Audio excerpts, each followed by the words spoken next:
Assalamualaikum warahmatullahi wabarakatuh, Sobat RH sekalian. Jumpa lagi kita di channel yang keren ini. Keren jadas. Ya, Sobat RH sekalian, seharian saya tidak bisa ngonten ya. Saya akan mengambil tema mengenai kenekatan Gus Nur yang mengatakan dia akan mencium kaki siapapun yang bisa menunjukkan ijazah Jokowi palsu. Itu kata Gus Nur gitu ya. Oke,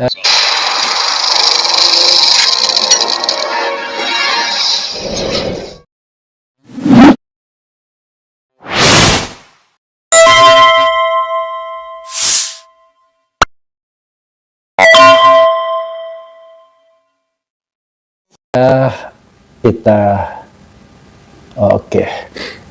Mudah-mudahan suara saya jelas ya. Baru saja saya perkuat suaranya, dan ini sekian kalinya ya. Sebenarnya kan tantangan bagi kubu Jokowi kalau seandainya memang mereka memiliki ijazah. Ada seorang Gus Nur yang sudah mengatakan demikian kan. Sebenarnya tinggal dilayani saja kalau memang ijazah aslinya itu ada. Tapi kalau tidak ada ya memang berat. Bagaimana kemudian kita mengatakan ijazahnya itu ada asli kalau memang wujudnya tidak pernah kita bisa tahu gitu ya. Oke, Sobat RH sekalian, iseng-iseng saya sementara yang lainnya sudah pada tidur gitu. Saya terbalik tidurnya, tadi sudah tidur tapi baru bangun. Oke, coba kita ini dulu ya, woro-woro dulu biar bisa disimak dengan lebih gampang, lebih mudah ya. Oke, Sobat sekalian, tuh simak sekarang. Oke, simak sekarang. Simak sekarang.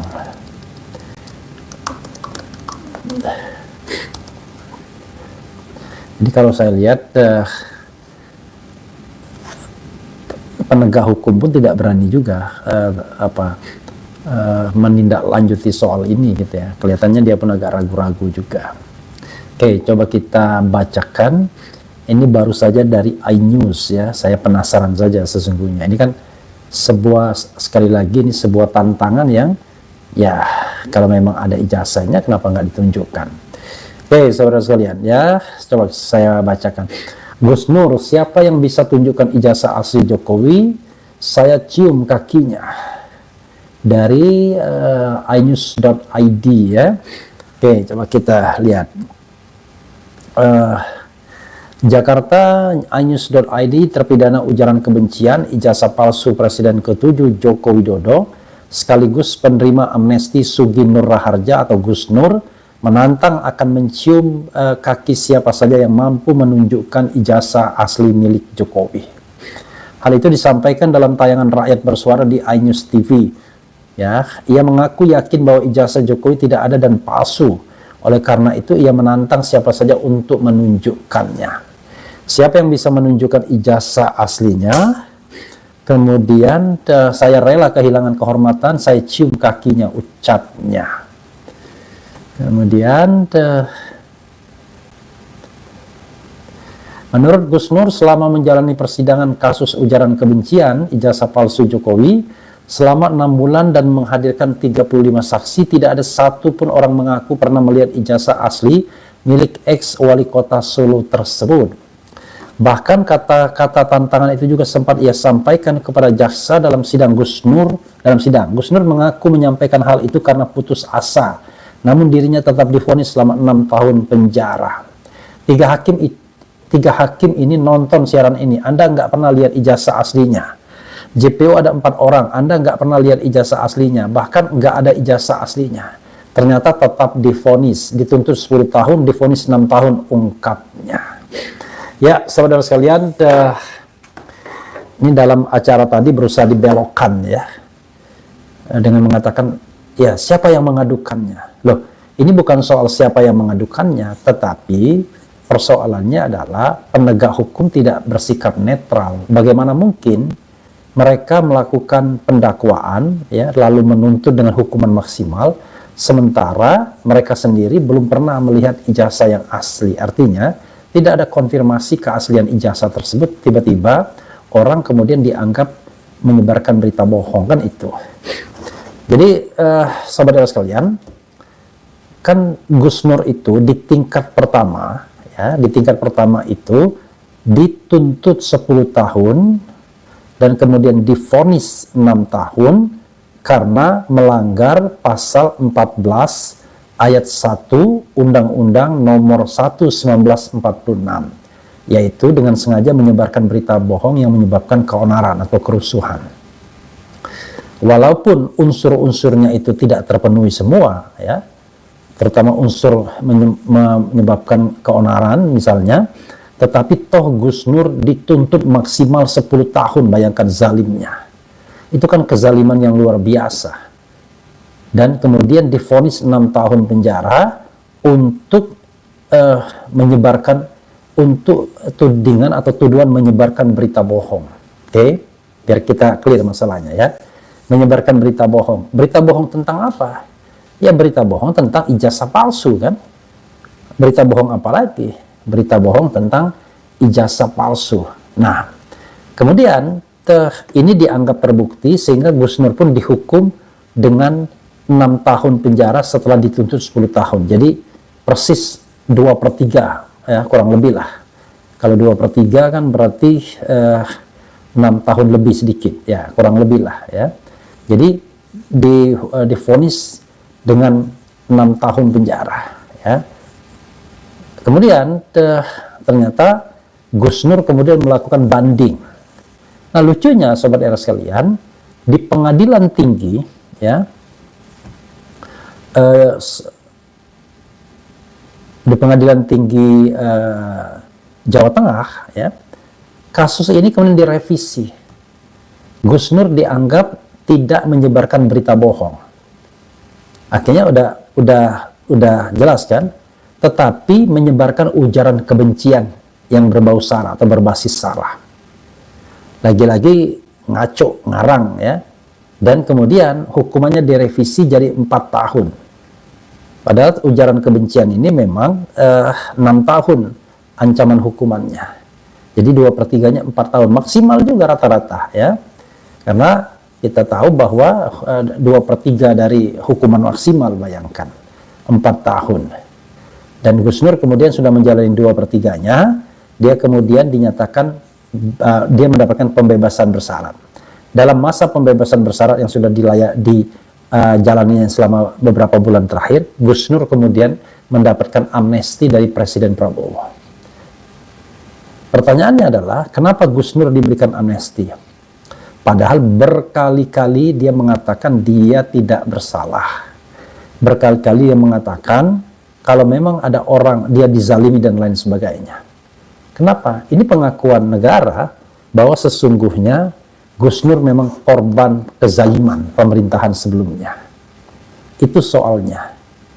Sehingga dia mendapatkan amnesti walaupun tentu dia tidak memintanya. Tidak juga dia meminta gerasi kepada Prabowo. Dia jalani hukuman atas hal yang sebenarnya tidak jelas apa tindak pidananya sehingga dia pantas mendapatkan hukuman 4 tahun penjara. Bandingkan dengan misalnya kasus terakhir Hasto Kristianto. Terbukti melakukan penyuapan, dihukum 2,5 tahun penjara saja. Sementara Gus Nur cuma melakukan sumpah mubahalah bersama Bambang Tri, tiba-tiba kena 4 tahun. Kita bisa melihat, ya, bagaimana dia dizalimi. Bayangkan. Jadi saudara sekalian, dakwaan, tuntutan dan vonis itu tidak punya dasar hukumnya. Memang Jokowi tidak harus membuktikan ijazah aslinya, tetapi itu kan kewajiban jaksa untuk menggali bukti-bukti dan kewajiban hakim untuk meminta jaksa menghadirkan bukti-bukti yang meyakinkan tersebut, tapi tidak dilakukan. Bagaimana orang dihukum tidak berdasarkan bukti-bukti yang memadai? Padahal kalau misalnya digunakan logika yang jauh lebih lurus dalam penegakan hukum, ujaran kebencian pun sebenarnya tidak terbukti. Kenapa? Bagaimana dibilang ujaran kebencian kalau orang kemudian meminta konfirmasi dengan mubahalah dan tidak terbukti juga melakukan penodaan agama karena mubahalah itu ada. Soal kemudian dianggap tidak sempurna, bukan itu caranya mubahalah dan lain sebagainya, ya itu soal perdebatan keyakinan, perdebatan tata cara, tapi tidak bisa kemudian dikatakan menodai agama. Masa hal-hal yang bertentangan dengan katakanlah keinginan polisi atau keinginan kelompok tertentu tiba-tiba dianggap melakukan penodaan agama. Jadi sekali lagi sobat era sekalian, ya, kepada siapa saja yang menggunakan hati nuraninya, tidak hanya sekedar ngotot-ngototan saja dan berusaha mengaduk-aduk ikan di dalam kolam, sampai saat ini kita belum mendapatkan konfirmasi apakah ijazah itu ada atau tidak. Wah, ada yang dengan gagah mengatakan bahwa dalam kasus itu bahwa siapa yang mendalilkan, dia yang harus membuktikan. Begini saudara sekalian, ya, kasus ini sudah tidak bisa dikatakan murni kasus privat. Ini adalah kasus yang dimensi publiknya besar. Jadi kalau kita pakai old school, selalu itu mengkotak-kotakkan antara private dan publik. Jangan lupa, ini yang diminta transparan itu adalah pejabat publik, ya. Jadi ada dimensi publiknya, bukan ijazah seseorang yang tidak ada kaitannya dengan jabatan publik. Tapi kita berdebat dengan orang yang apa ya, di old school itu susah. Kita ini sudah bicara tentang era digitalisasi, era medsos, era internet, ya kan? Bahwa bukti-bukti yang sifatnya elektronik juga sudah dimasukkan walaupun tidak masuk dalam pasal 184 Kitab Undang-Undang Hukum Acara Pidana. Jadi pembuktian tidak bisa lagi pakai di old school, ya, pakai metode-metode yang lama. Siapa yang mengklaim dia harus membuktikan? No, ini kasusnya ini terkait dengan sesuatu yang dimensi publik. Nggak mungkin juga menggugat secara pidana, kan? Kalau menggugat secara pidana tidak ke pengadilan. Jadi pengadilan perdata, ya, itu harus dianggap pengadilan negeri, ya, dalam hal ini harus dianggap pengadilan sisa. Dimana kalau pengadilan-pengadilan yang spesifik itu tidak mampu menyelesaikannya, inilah yang harus menyelesaikannya. Ya, kita datang ke petun, kita tidak minta UGM, karena yang digugat adalah Jokowi. Jadi nggak tepat kalau kemudian kita gugat UGM-nya. Yang kita gugat adalah sebuah transparansi. Apakah ijazah yang dipakai itu ijazah asli atau ijazah palsu yang di mana ijazah itu dikuasai oleh Jokowi, kan itu soalnya sobat era sekalian. Kita menggugat ke MK ya nggak bisa. Kita lapor pidana ya pidana, tidak langsung ke pengadilan. Jadi dalam hal ini yang namanya pengadilan perdata itu dia harus menerima residu dari hal-hal yang tidak bisa digugat atau diminta oleh pengadilan lain. Bisa Komisi Informasi Pusat KIP misalnya. Tapi kalau KIP sama juga. Nanti kalau yang digugat tidak berkenan, dibawa juga ke pengadilan. Siapa bilang tidak ada dimensi publiknya di pengadilan tersebut? Ada. Dan itu pengadilan perdata, bukan pengadilan pidana. Jadi saya ingin mengatakan bahwa pengadilan negeri, ya, non pidana itu mengambil semua residu konflik-konflik yang bisa muncul di luar tindak pidana. Jadi tidak semata-mata bahwa wah kalau siapa yang mendalilkan dia harus membuktikan. No. Tetap saja ada beban pembuktian yang sama. Toh dalam konteks ini Roy Suryo sudah membuktikan bahwa ijazahnya itu palsu. Nah sekarang tinggal kanternya apa? Kan belum ada kanter yang mengatakan bahwa ijazahnya itu asli. Kan tidak ada penelitian tandingan terhadap apa yang dilakukan oleh Roy Suryo dan Rismon. Begitu sobat RH sekalian, ya. Jadi kepada siapapun, ya, kepada Pak Jokowi, tunjukkan saja ijazah aslinya. Kalau memang ijazah aslinya tidak ada. Jadi jangan menggeser permainan gawang ke pasal-pasal yang tidak relevan sesungguhnya. Jadi kita sedang dibodoh-bodohi oleh apa istilahnya ya, oleh cara berpikir hukum yang sesat ya. Jadi tidak boleh dibodoh-bodohin seperti itu. Karena itu ya kita harus lihat ini dari aspek publiknya. Jadi ada public aspeknya ya. Dan kalau kita bicara tentang aspek publiknya, ya tidak tepat juga kalau ini dipetunkan Pengadilan Tata Usaha Negara, karena yang kita gugat bukanlah keputusan UGM. Apalagi kalau misalnya kita duga UGM tidak pernah ada. Ini kan caranya adalah menggugat ini secara perdata dan kemudian melaporkan secara pidana dengan harapan ini bisa jalan dua-duanya. Pengadilan perdatanya konsentrasi pada pembuktian ijazah asli atau tidaknya, sementara pidananya siapa yang melakukannya. Jadi dua hal yang sebenarnya bisa saling memperkuat, tetapi kan susah menghadapi penegakan hukum yang tidak objektif berpihak. Belum apa-apa sudah mengatakan tidak berwenang dan lain sebagainya. Padahal yang paling gampang adalah ya dibuktikan saja, harusnya kan begitu. Oke, coba kita dengarkan komentar sobat era sekalian terkait dengan hal ini ya. Oke.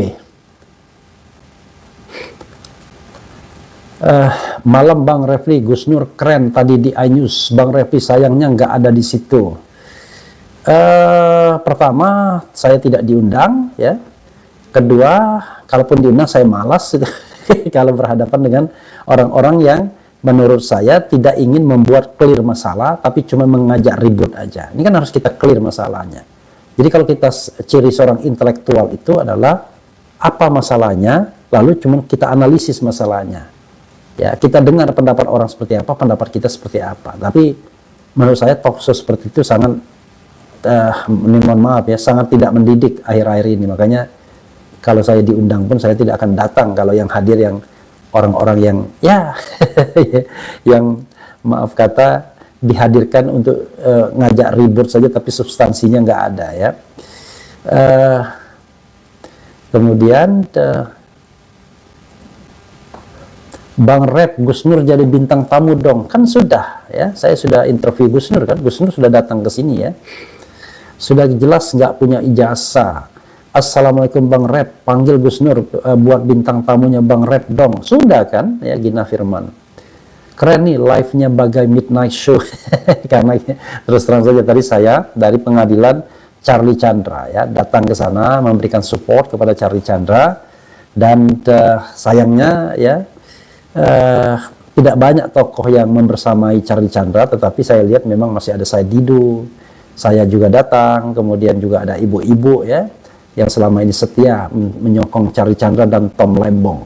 Jadi Charlie Chandra itu adalah jelas-jelas korban kriminalisasi, tanahnya dirampas, kemudian malah dianya sekarang ini di proses pidana. Sementara orang yang merampas disentuh pun tidak. Ini kan di mana keadilannya ya. Kemudian banyak media menjadi corong kezaliman. Yo ayo downgrade sampai tenggelam. Kemudian rakyat Indonesia percaya ijazah Jokowi 100% asli. Rakyat Indonesia percaya ijazah Jokowi 100% asli. Ya kita hargai ya pendapat begitu, nggak ada masalah. Nggak bisa dibantah karena Gus Nur menjalani sidang dan dia bilang nggak diperlihatkan ijazah aslinya. Ya tadi dibilang katanya siapa yang mengadukan? Nggak relevan. Ini bukan delik aduan, ini adalah delik umum. Jadi kalau misalnya jaksa mau mengatakan Gus Nur menyebarkan berita bohong, ya dia harus tahu bahwa ijazahnya itu ada yang aslinya, sehingga pernyataan sebaliknya bisa dianggap menyebarkan berita bohong. Tapi kita dikatakan menyebarkan berita bohong, tetapi tidak jelas. Nah sekarang pasal menyebarkan berita bohong itu sudah dihilangkan dari panggilan-panggilan yang dilakukan saat ini. Kemudian Jepara hadir Bang RH, kan berita bohongnya masalah ijazah, subjeknya ijazah, dan nggak diperlihatkan ijazahnya. Ini sangat-sangat nggak masuk akal.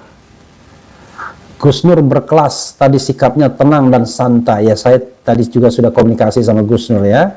Saya mengatakan hati-hati, karena forum-forum seperti itu bukan mencari kebenaran, tapi hanya mengacaukan saja, ya. Yang benar dikatakan tidak benar, dibolak-balik dengan apa? Dengan bintang tamu yang kerjanya ngajak ribut saja, bukan ngajak berpikir jernih gitu ya. Bang Refli, bisa jelaskan kembali nggak buku Undercover Jokowi yang diterbitkan Bambang Tri? Siapa tahu bisa dapat amnesti dari Pak Prabowo. Wah, ini panjang ceritanya, tapi intinya adalah buku Jokowi Undercover 2 itu mengatakan bahwa ijazah Jokowi palsu ya, dari SD, SMP, SMA. Nah, ini ngeri-ngeri sedap juga, intinya begitulah ya. Jadi contohnya misalnya bagaimana mungkin Jokowi punya ijazah asli, padahal apa istilahnya, tidak naik kelas 2 kali, itu kata Bambang Tri, wallahu alam ya. Kemudian mantap Ustadz Gus Nur, selamatkan moral generasi Indonesia.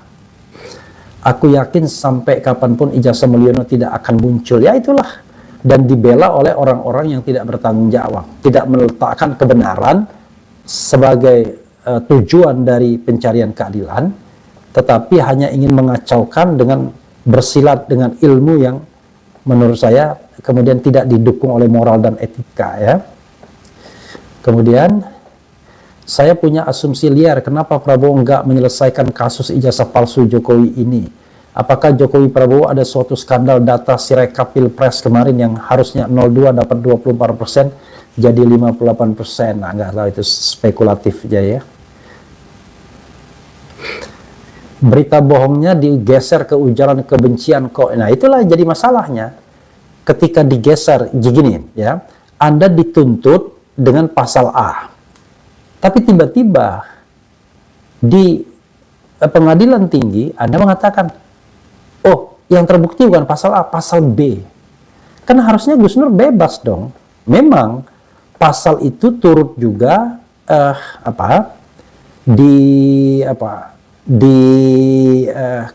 dikenakan kepada Gus Nur.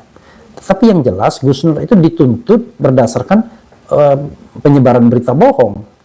Karena itulah tuntutan maksimalnya.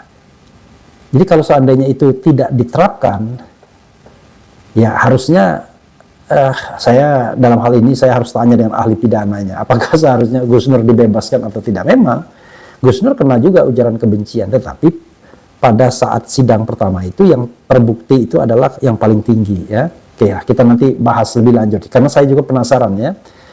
Saya katakan saya bukan ahli pidana ya, dan tidak juga berpraktik dalam hukum pidana. Karena itu saya berusaha belajar juga sebaik-baiknya.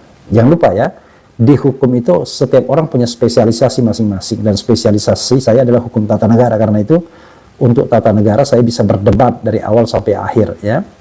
Tetapi untuk kasus pidana, apalagi yang terkait dengan praktik-praktik peradilan, saya harus tanya kepada orang yang lebih paham ya. Oke. Kemudian hancurnya negeri Indonesia karena ketipu gorong-gorong.